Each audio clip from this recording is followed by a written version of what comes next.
The velvet box felt heavy in my right coat pocket. I squeezed it tight, feeling the soft fabric through my fingers.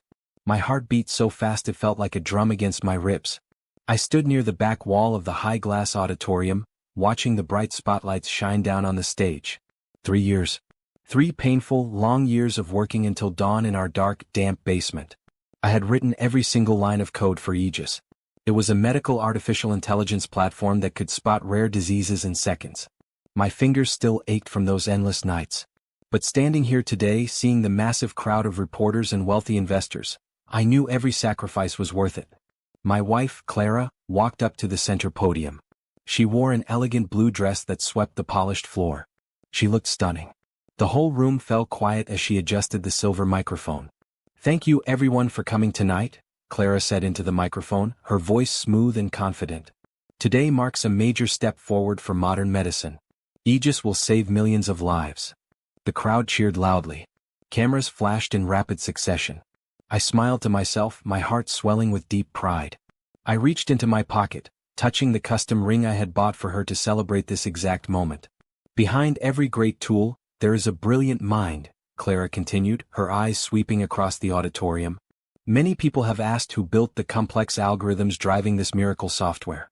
Today, I am proud to finally introduce the sole mastermind and co-founder of Aegis." I took a quiet step forward. I swallowed hard, preparing to walk down the aisle when she called my name.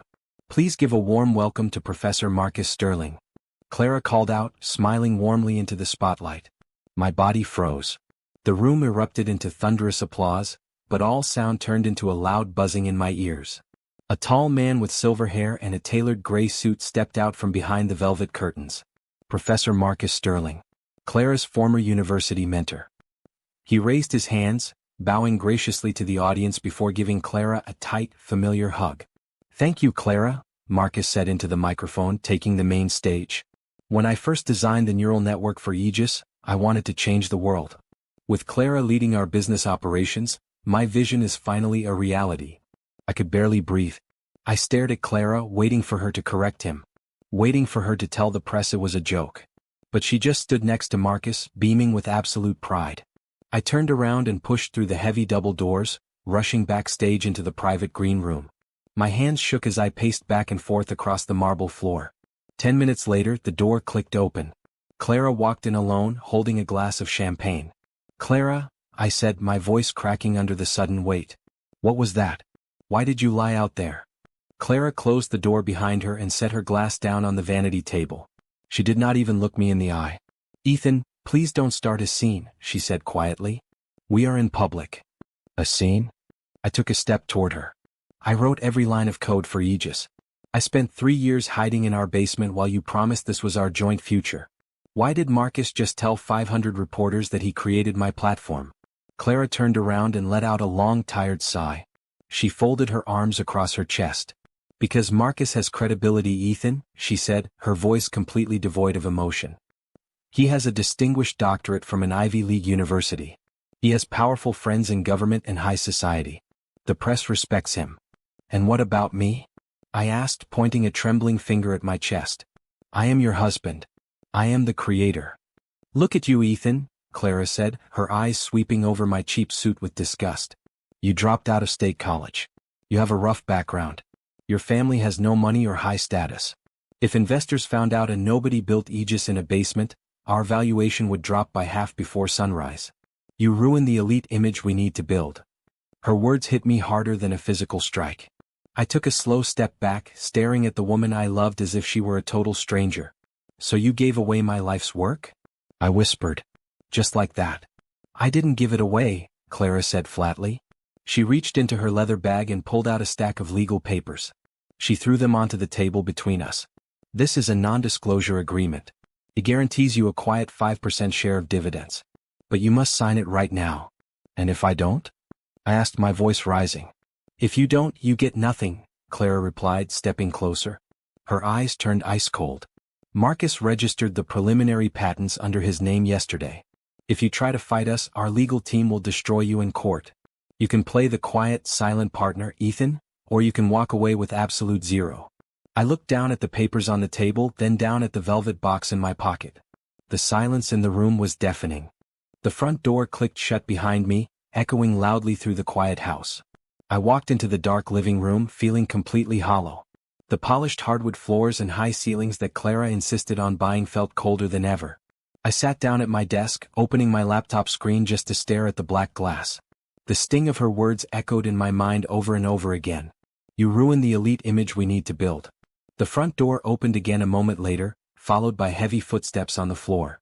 Ethan? A sharp voice called out. My younger brother Julian pushed his way into the room. He threw his leather jacket over a chair and stormed toward my desk, his face red with anger. I saw the online broadcast, Julian said, slamming his hands down onto the wooden desk. I came straight here.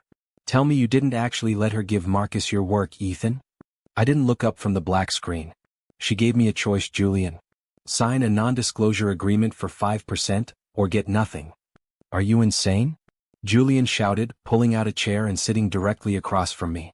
5%? You built Aegis. Every single line of code came from your mind, right here in this house. They registered the preliminary patents yesterday, I whispered, my voice sounding distant even to me. Marcus used his university credentials. Clara said if I try to fight them in court, their high-priced lawyers will bury me before I even get a hearing date. Julian let out a harsh laugh. Clara is bluffing and Marcus is a fraud. Did you forget who set up the entire infrastructure for the initial server framework? I slowly turned my head to look at him. What are you talking about? The legal backdoors, Ethan. Julian leaned forward, his voice dropping to a low, intense whisper. 6 months ago, when you were registering the early software builds, you asked me to organize the independent corporate records. We registered the core source code under Vance Holdings, our small side firm. We never transferred those primary master assets to Clara's new entity. She was so busy throwing lavish dinner parties with Marcus that she never checked the legal chain of ownership. My chest tightened as his words sank in. The master patents. They are still under Vance Holdings? Every single one, Julian said, nodding firmly. They own a flashy front-end shell. You own the actual heart of the machine. If they try to run Aegis without your master keys, the entire system is legally vulnerable. Do not sign that agreement, Ethan. You hold the trigger, not them. Before I could answer, my phone rang on the desk. The screen lit up with the name Mom. I pulled a tight breath into my lungs and swiped the screen to answer, placing the phone on speaker. Ethan? My mother Evelyn's calm, gentle voice filled the quiet room. Are you all right, son? I'm here, Mom, I said softly, looking over at Julian, who remained quiet. I watched the launch event on the local news channel, she said. I heard the quiet rustle of paper on her end. I heard what that professor said. I know how much of your life you poured into that basement room, Ethan. I feel like I lost everything, Mom, I admitted, staring down at my calloused hands. Clara looks at me like I'm a total failure just because I don't come from money. She threw 3 years of marriage away like it was trash. Listen to me carefully, Ethan, my mother said, her voice turning firm and strong. Your grandfather built our family business from nothing with his own 2 hands. When people tried to take his work, he never shouted or threw fits. He stayed quiet, worked harder, and let his results speak for him. Pride makes people blind, son. Clara and Marcus are standing on high towers built of sand. They have all the press, Mom, I said quietly. Everyone thinks Marcus is a genius. Let them think whatever they want for now, Evelyn replied smoothly. A foolish person celebrates early because they like the applause. A wise person waits until the end of the day to collect the real harvest. Don't let your anger drive you into making a sloppy mistake. Protect your dignity, keep your mind clear, and let them show the world who they really are. I understand, Mom, I said, feeling a sense of deep calm finally spread through my chest. Thank you. I love you, son. Call me tomorrow, she said before ending the call. The room fell completely silent once more. I looked up at Julian, who was watching me closely. So what's the plan? Julian asked quietly. Do we file a lawsuit right now and freeze their launch? No, I said, shutting my laptop screen with a firm snap. If we file a lawsuit now, Marcus will just blame any legal trouble on technical confusion and hire a team of public relations managers to spin the story. He'll play the victim. Then what do we do?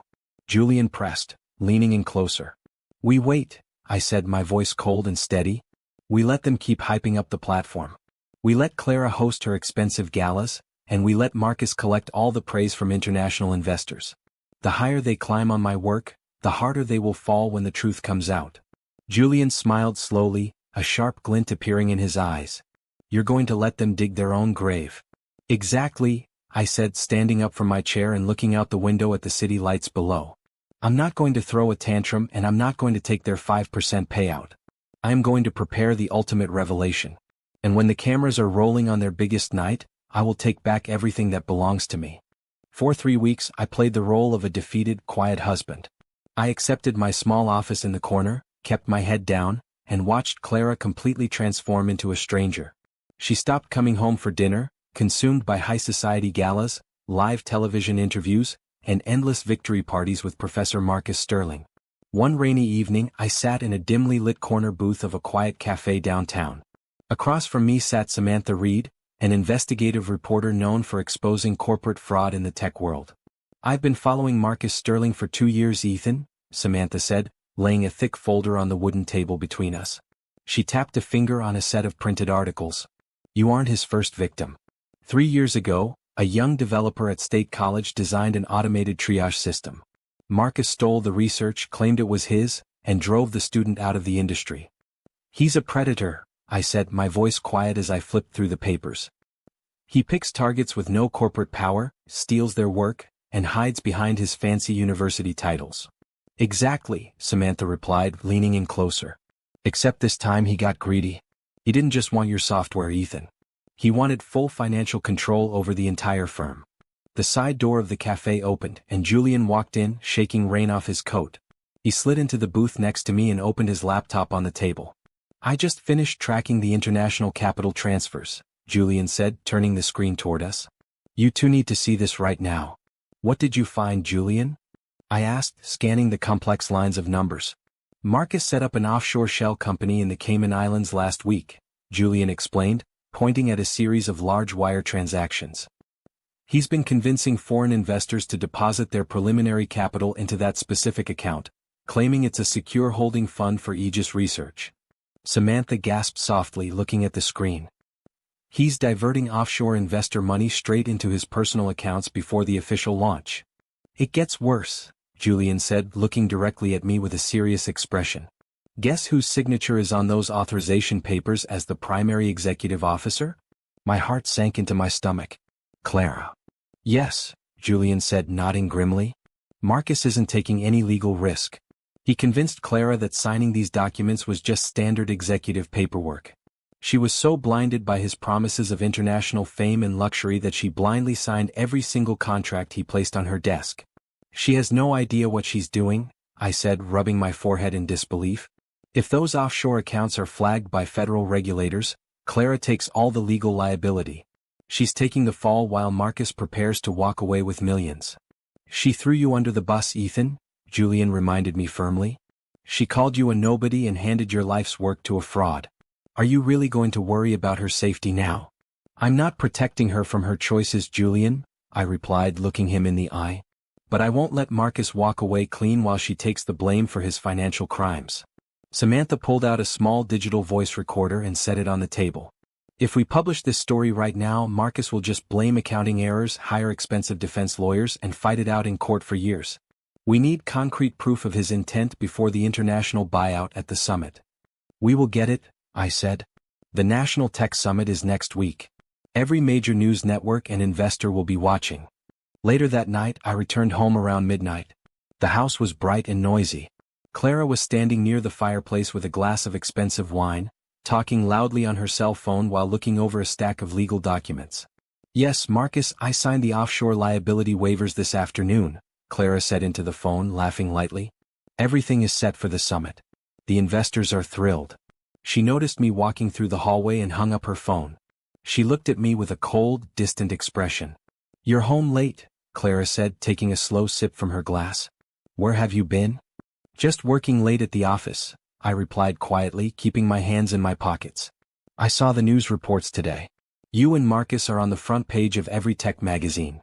Clara smiled proudly, swirling her wine. I told you this was the right move, Ethan. Marcus was invited to give the keynote speech at the National Tech Summit next week. They are calling Aegis the greatest medical breakthrough of the decade. We are about to sign a multi-billion-dollar acquisition deal with European buyers. And you're sure Marcus has everything under control? I asked, stepping closer. Have you actually reviewed all those corporate contracts you're signing? Clara let out a cold, sharp laugh, shaking her head at me. Do you hear yourself, Ethan? You're asking me if a world-renowned professor knows how to handle corporate paperwork? Just because you spend your life hiding in a basement coding doesn't mean you understand high-level business deals. I just don't want you getting hurt, Clara, I said softly, testing her response. Save your fake concern, Clara spat out, turning her back on me. Marcus is bringing us to the top of the industry. You should be thanking him for keeping your 5% share valuable.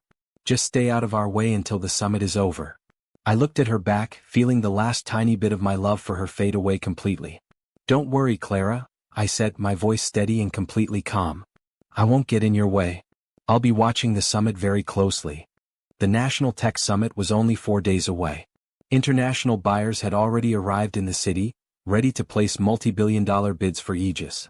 I sat at a wooden table inside my small temporary apartment, staring at my laptop. My primary engineering access code suddenly flashed red. A bright notice filled the screen, access denied by system administrator. My phone chimed with a text from Julian. Marcus just wiped your core developer credentials from their main server. He thinks he completely locked you out of the software. I smiled softly to myself and typed back, let him think that. He doesn't realize he locked himself out of the true foundation. Marcus had no idea that months ago, long before his public betrayal, I had legally assigned the original intellectual property rights and core architecture to Vance Holdings. The server environment Marcus was currently running was nothing more than a hosted mirror firm. Without my master authentication key, his software build was completely unanchored. A sharp, impatient knock rattled my apartment door. I opened it to find Clara standing in the hallway, wearing a designer trench coat and oversized dark sunglasses. She stepped past me without waiting for an invitation, her heels clicking loudly on the linoleum floor. You need to get your coat, Clara said urgently, turning to face me. We have a major problem. Good evening to you too, Clara, I said, folding my arms. What are you doing here? Marcus was running a stress test on the primary database for the summit demonstration, Clara said, her voice frantic and high-pitched. The entire system threw a fatal kernel error 10 minutes ago. Every time he tries to launch the diagnostic module, the whole server crashes. That sounds like Marcus's problem, I replied calmly. He told the whole world he designed the neural architecture. Surely a brilliant Ivy League professor can fix a simple server error. Ethan, stop being bitter. Clara snapped, taking a step toward me. The European buyers are arriving at the auditorium in less than 72 hours. If the live presentation fails, the buyout deal falls through completely. Marcus revoked my administrative access less than an hour ago, Clara, I said, pointing at my laptop screen. He completely scrubbed my name from the system. Why would I help you? Clara pulled a thick envelope from her purse and threw it onto my table. There is $50,000 in cash in that bag. Consider it a bonus for emergency technical support. Fix the crash right now, Ethan. I looked down at the envelope, then back up into her eyes. The arrogance in her posture was staggering. She didn't feel an ounce of remorse for what she had done to me.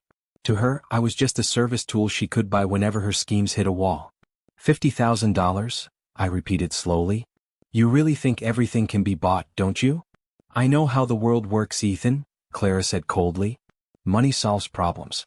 Pride just keeps you broke in a miserable little apartment. Now sit down at that computer and fix the code before you ruin everything for us. I took a deep breath, keeping my expression entirely blank. Fine. Hand me your administrative master thumb drive. Clara quickly reached into her bag and handed me a metallic USB drive. Here. Marcus gave me the direct root key so you could bypass his security locks. I plugged the drive into my laptop. Within seconds, the source files for the summit presentation appeared on my screen. The crash was caused by a memory leak I had intentionally programmed into the preliminary build months ago as a safety catch. It was designed to trigger only when the database handled more than 10,000 simultaneous users. Can you fix it? Clara asked, leaning over my shoulder, her breath hot against my neck. Yes, I said quietly, my fingers flying across the keyboard. I cleared the memory leak, restoring the main module to full operational stability. But while Clara watched the lines of code clear, I silently opened a secondary terminal window behind the main script. With precise keystrokes, I embedded an unalterable system check protocol directly into the core boot sequence. The moment the live broadcast stream hit 50,000 active viewers during the summit, the protocol would automatically lock the interface, override Marcus's administrative controls, and run a full unmaskable public audit on screen. There, I said, closing the terminal window and ejecting the metallic drive. The memory leak is cleared. The system will run perfectly smoothly now. Clara snatched the thumb drive back, relief washing over her tense face. She adjusted her dark sunglasses and looked at me with a triumphant, condescending smile. "See," Clara said, setting her hand on the door handle. "That wasn't so hard, was it? You always were good at fixing things behind the scenes, Ethan. Just stick to what you know best and let Marcus and me handle the big stage." "Clara," I called out before she opened the door. She paused, looking back over her shoulder. "What? Are you absolutely certain Marcus is going to give you everything he promised after the buyout?" I asked softly. Clara let out a sharp, amused chuckle. "Marcus treats me like a true equal partner, Ethan. Unlike you, he actually knows how to value my talent and vision. I'm finally right where I belong." I looked directly into her cold, confident eyes, feeling no anger left inside me, only absolute mathematical certainty. "I understand," I said, giving her a quiet nod. "Good luck at the summit, Clara. I promise you the launch event will be an unforgettable night for everyone involved." "It certainly will be," Clara replied smugly, stepping out into the hall and closing the door behind her. I sat back down at my desk, pulled out my phone and dialed Julian. "It's done," I said the moment he answered. "The payload is embedded in the main build. Get Samantha and her media team ready." I stood in the shadow of the production balcony, looking down at the packed auditorium. Hundreds of international investors sat in crushed velvet chairs, while dozens of news cameras streamed the grand gala live to millions worldwide. Down on the main stage, Clara and Marcus stood beneath blinding white spotlights. Marcus wore an immaculate black tuxedo, waving smoothly at the crowd while Clara stood beside him in a glittering gold dress, beaming with pride. "Ladies and gentlemen," Marcus announced into his lapel microphone, his deep voice filling the auditorium. "Today we usher in a new era of medical artificial intelligence. Aegis is the culmination of my personal life's work, a neural framework designed, coded, and perfected entirely through my independent research." The audience erupted into loud applause. Clara smiled widely, stepping closer to Marcus as cameras flashed continuously. Standing beside me in the balcony, Julian looked at his watch and whispered, "The global stream just passed 50,000 live viewers, Ethan." "The payload is active," I replied quietly. "Watch the main stage." Down below, Marcus pointed a remote control at the massive high-definition screen behind him. "Let us now demonstrate the core diagnostic architecture in real time." He pressed the clicker. The screen flickered once. A bright blue status bar appeared, but instead of launching the medical platform, a sharp red warning dialog box flashed violently across the multi-million-dollar display. "Critical error. Master IP ownership verification required." Marcus's confident smile froze. He clicked the remote again frantically. "A minor technical glitch with the venue projection," he said nervously into his microphone, forcing a chuckle. "Clara, hold the stage for a moment." "What is happening?" Clara whispered loudly, her voice catching on her live microphone. "Marcus, fix it." Marcus rushed to the stage podium and slammed his fingers onto the control laptop. But my embedded payload locked the hardware instantly. The blue screen vanished, replaced by a massive digital ledger showing glowing lines of encrypted code. In bold white letters at the top of the display, the live feed projected a document for the entire room to see. Primary patent holder, Vance Holdings Incorporated. Sole inventor, Ethan Vance. A loud, collective gasp echoed through the massive auditorium. Investors sat up in their chairs, pointing at the projection. "What is the meaning of this?" an executive buyer from the front row shouted, standing up from his seat. "Professor Sterling, who owns these master patents? This is a malicious hack." Marcus shouted into his microphone, sweat break out on his forehead as he furiously hit keys on the laptop. "Security, turn off the main screen right now." "You can't turn it off, Marcus," Samantha's voice rang out from the press section in the front row. She stood up, holding a microphone connected to the main soundboard. "The system is running an automated public audit stream. Look at the lower section of the screen." The display changed again. A clean split screen appeared. On the left side, original source code timestamps dating back 3 years filled the screen, bearing my encrypted signature on every module. On the right side, bank records highlighted offshore wire transfers, detailing millions of dollar deposits from European investors flowing straight into Marcus Sterling's private Cayman Islands accounts. "These offshore transfers bear the sole signature of Clara Vance," Samantha announced clearly, her voice broadcast to millions on the live stream. Professor Sterling diverted initial investor capital while placing total financial liability on his corporate partner. The auditorium exploded into complete chaos. Reporters scrambled out of their seats, pointing cameras at the stage. Investors began shouting questions at once. Clara's face lost every drop of color. She looked wildly around the stage, staring at the financial records displaying her signature above the fraud allegations. "Marcus!" Clara screamed, grabbing his arm as her voice trembled with total panic. "What are those offshore records? You told me those were standard administrative filings." Marcus shoved her arm off roughly, his face twisted in rage. "Get away from me, Clara. You signed those authorization contracts yourself. You lied to me."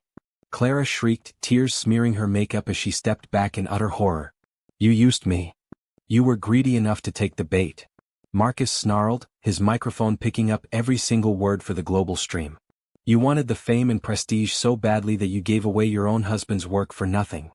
The heavy double doors at the back of the auditorium slammed open. 4 uniformed officers and 2 federal agents in dark suits walked briskly down the center aisle, their badges glinting under the stage lights. "Marcus Sterling and Clara Vance?" the lead federal agent called out, his voice cutting through the noise. "We have a warrant for your arrest regarding corporate fraud, intellectual property theft, and wire embezzlement." Marcus backed away toward the rear exit, but 2 officers immediately stepped up onto the stage, blocking his path and forcing his arms behind his back. The steel handcuffs clicked loudly into place over his wrists. Clara stood completely frozen near the podium, shaking violently as tears streamed down her face. She looked up toward the production balcony, her frantic eyes searching the shadows until they finally locked onto mine. I took a slow step forward into the light of the balcony rail, looking down at her. Clara gasped softly, realization hitting her like a physical blow. She stared at me in absolute horror, her mouth trembling as she realized who had orchestrated the entire exposure. The husband she called a nobody, the developer she pushed into the dark, was standing above her while her entire world crumbled into pieces. I did not smile. I did not raise my hands in victory. I simply looked at her with quiet, unbroken calm as the federal agents surrounded the stage. The auditorium was in complete chaos as federal agents marched Marcus Sterling out through the side doors in heavy steel handcuffs. Photographers snapped countless photos of his disgraced face, while security guards pushed back shouting reporters. Federal authorities immediately seized all presentation hardware and issued a complete legal freeze on every financial asset connected to Aegis. I walked down the quiet backstage hallway, the echo of my shoes sounding firm and steady against the floor. "Ethan, please wait," a desperate voice cried out. I stopped and turned around. Clara came running down the hall toward me, her heels clicking loudly. Her expensive gold dress was wrinkled, her mascara was smeared down her cheeks from heavy tears, and her hands trembled uncontrollably. "Ethan, please talk to me," Clara begged, stopping a few feet in front of me. She reached out to touch my arm, but I took a quiet step back, keeping my hands in my jacket pockets. "There is nothing left to talk about, Clara," I said, my voice completely flat and calm. "You don't understand." Clara sobbed, wiping her eyes frantically with the back of her hand. "Marcus manipulated me. He lied to me about the offshore accounts and the legal filings. He saw how much I wanted us to succeed and he took advantage of my trust. I never meant to hurt you, Ethan." I looked at her face, searching for any genuine remorse, but all I saw was the terror of a person who had finally been caught. "He didn't manipulate your character, Clara," I said softly, looking her straight in the eye. "He just gave you an excuse to show who you really were. When you thought he was bringing you wealth and power, you willingly threw me away. You told me my background ruined your elite image. You handed my life's work to a thief and told me to take 5% or walk away with 0. I was stupid. I was wrong." Clara wailed, dropping to her knees on the hard floor, holding her hands up in prayer. "Please, Ethan, save me. The federal agent said my signature is on all those fraudulent offshore wire authorizations. I could go to prison for years. You own the master patents now. You can clear my name." I reached into my inner coat pocket and pulled out a clean white folder along with a black pen. I bent down slightly and placed them on the small wooden table next to her. "What is this?" Clara whispered, staring at the folder with wide, tear-filled eyes. "Those are our finalized divorce papers," I said quietly. "Julian prepared them last night. I am waiving all claims to your personal savings, but I am also stepping completely away from your legal debts. You signed those financial liabilities because you were blinded by greed. Now you have to face the consequences. Ethan, please? Clara sobbed, grabbing the pen with shaking fingers. Don't leave me like this. We were married for 3 years. Doesn't that mean anything to you? It did, I replied, feeling a heavy weight lift from my chest. It meant everything to me. But you traded 3 years of marriage for a fake spotlight. Sign the papers, Clara. Clara looked at my cold, unyielding face and realized there was no bargain left to make. Tears dripped onto the white paper as she signed her name on the bottom line. She dropped the pen, looking up at me with total despair. I gave you your 5% choice weeks ago, I said, taking the signed papers back and sliding them into my folder. Today, I walk away with everything else. I turned around and walked out of the auditorium into the cool night air, leaving the past behind me forever. 6 months later, I stood on the wide glass balcony of my brand new independent research firm, looking out over the bright city skyline. The morning sun cast a warm light across the metal railings. The final court report just came in, Ethan, Julian said, stepping out onto the balcony holding 2 cups of hot coffee. He handed one to me with a broad smile. Marcus received 12 years for corporate fraud and wire embezzlement. Clara avoided prison time through a plea deal, but she had to liquidate all her personal assets to pay off the offshore debt penalties. She's completely broke. She made her choice, Julian, I said, taking a quiet sip of coffee. Karma simply delivered the bill. And speaking of success, Samantha said, pushing the balcony door open and joining us with a tablet in her hand. The medical board just officially certified the new independent launch of our software platform under Vance Holdings. Over 100 hospitals signed up for integration this morning alone. The right way, I said, smiling at both of them. No lies, no fake masterminds, and no elite image games. You built an empire out of absolute truth, Ethan, Samantha said, looking at me with deep respect. How does it feel? I took a long, deep breath of the fresh morning air. The pain, the betrayal, and the cold nights in the basement were all gone. In their place stood clear vision, real strength, and absolute peace of mind. It feels like freedom, I said, looking out toward the bright horizon. I lost a deceitful wife, but I reclaimed my life, my honor, and my future.